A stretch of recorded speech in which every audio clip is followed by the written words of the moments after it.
सुबह की धूप अभी पेड़ों के सिरों पर ही रुकी हुई थी। पंछी चहचहाने की तैयारी में थे कि अचानक जंगल में एक अजीब आवाज गूंजी। हेया! उफ, गिर गया। ये आवाज किसी और की नहीं, राजा दूदू की थी। दूदू ने आज फैसला किया था कि वो शाही कसरत प्रोग्राम शुरू करेगा ताकि वो ज्यादा बहादुर, ज्यादा तेज और सबसे बढ़कर कम चीखने वाला राजा बन सके। मोमो बंदर हाथ में बांस पकड़े खड़ा था। बादशाह, चले, पहला स्टेप जिम्नास्टिक। दूदू ने टांग हिलाई, दूसरी हिलाई और फिर धड़ाम, पूरा तख्त हिल गया। चीटर तोता जोर से हंसा। ये जिम्नास्टिक नहीं, जिम्नास्टिक है, पूरा जिस्म स्टिक की तरह लग रहा है। बेन्नी हिरन आगे बढ़ा। बादशाह सलामत, आपको पहले बैलेंस सीखना होगा। इस पत्थर पर खड़े हो जाएं, बस 5 सेकंड। दूदू पत्थर पर चढ़ा। 1 सेकंड, 2, फिर अचानक छींक आई। आ छू, और वो सीधे मोमो के ऊपर गिरे। मिलजुल कर सब हंस हंस कर दोहरे हो गए। एली हाथी एक टोकरी उठाए आई। अच्छा बादशाह सलामत, कसरत ठीक है मगर काम भी है। कुछ शिकायतें हैं, कुछ मीटिंग्स हैं, कुछ फैसले। दूदू हाथ हिलाते हुए बोला, एली आज बहुत मसरूफ व्यस्त राजा हूँ, मुझे बहादुर बनने की प्रैक्टिस करनी है। मोमो ने आंख दबाकर कहा, हाँ, शाही चीखे भी तो प्रैक्टिस करनी है। दूदू ने गला साफ करके एक छोटी सी चीख निकाली, है हाँ, बस इतनी, ज्यादा जरूरत नहीं। पूरा जंगल खिलखिला उठा। लेकिन उसी हंसी के दौरान एक हिरनी भागती हुई आई, हाफती हुई, बिल्कुल कांपती हुई। बादशाह सलामत, वो काला साया फिर नजर आया है। हंसी अचानक खत्म हो गई। चेहरों पर खौफ उतर आया। दूदू की चीख गले में अटक गई। मोमो ने धीरे से कहा, ओह नहीं, वही साया जो पिछले हिस्से में आया था। एली ने संजीदा लहजा अपनाया। दूदू, शायद हमें फिर तफ्तीश करनी पड़ेगी, जानवर डरे हुए हैं। दूदू ने हिम्मत दिखाने की कोशिश की। हाँ बिल्कुल, राजा कभी नहीं डरता, बस कभी कभी हल्का सा कांप जाता है, बस। चीतर ने बताया, साया नदी के पार वाले जंगल में देखा गया है, वो जगह जहाँ बरगद के बड़े पेड़ है। मोमो ने पहले से बना हुआ पैकेट खोला।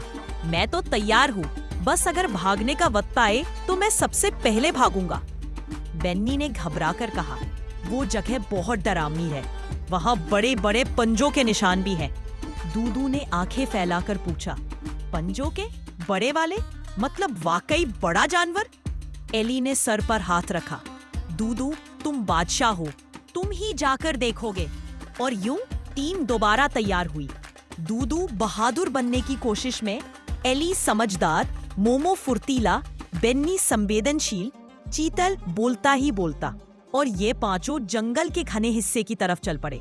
पेड़ ऊंचे होते जा रहे थे, धूप कम हो रही थी, हवा में अजीब सी बू थी।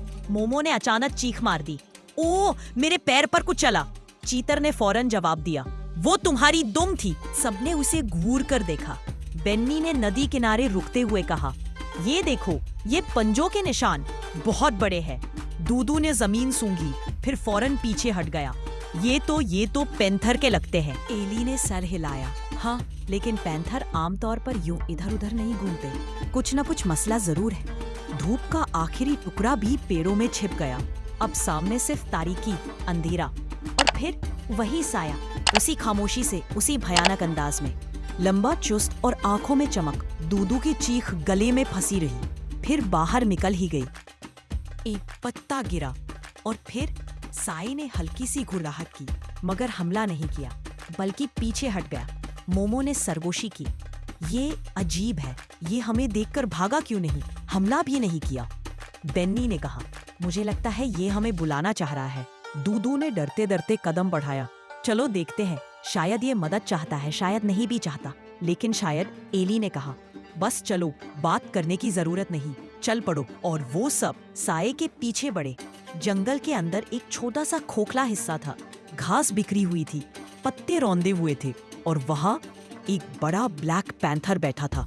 लेकिन वो हमलावर नहीं लग रहा था, उसकी आंखों में खौफ और। पैंथर ने धीरे से सर उठाया।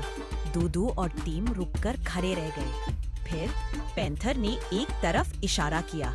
झाड़ी के नीचे एक छोटा सा पैंथर का बच्चा लेटा हुआ था, छोटा, नर्म, कमजोर, सांस फूली हुई, आंखें आधी बंद, जिस्म गर्म जैसे बुखार में हो।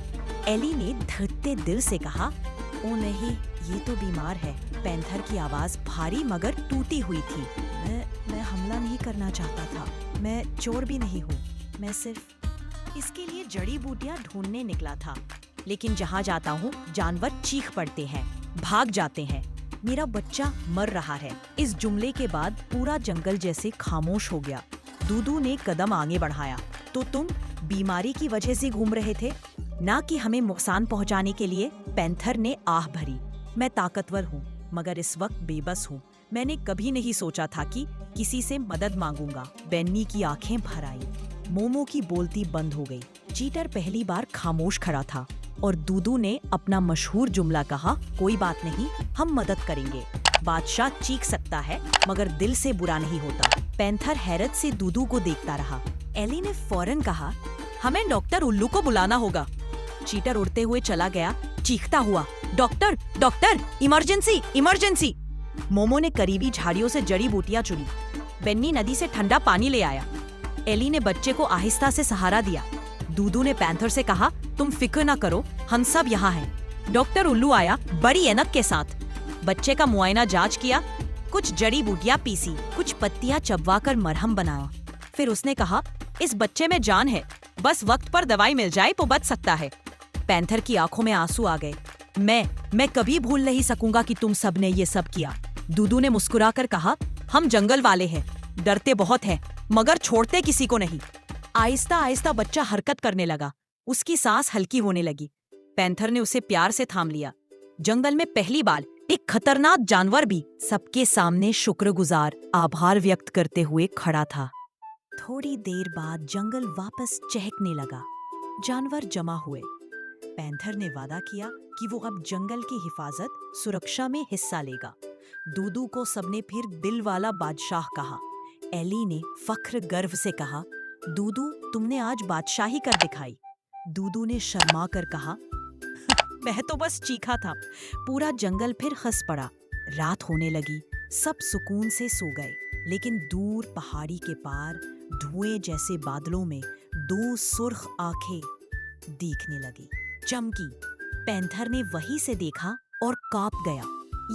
ये तो मेरा दुश्मन है, वो जानवर जिससे पूरी जंगल की दुनिया डरती है। दूदू ने पूछा, कौन कौन है वो? पैंथर ने आहिस्ता कहा, वो शैडो क्लॉ है। वो वापस आ गया है। और इसी खौफनाक लम्हे के साथ एपिसोड 3 खत्म होता है।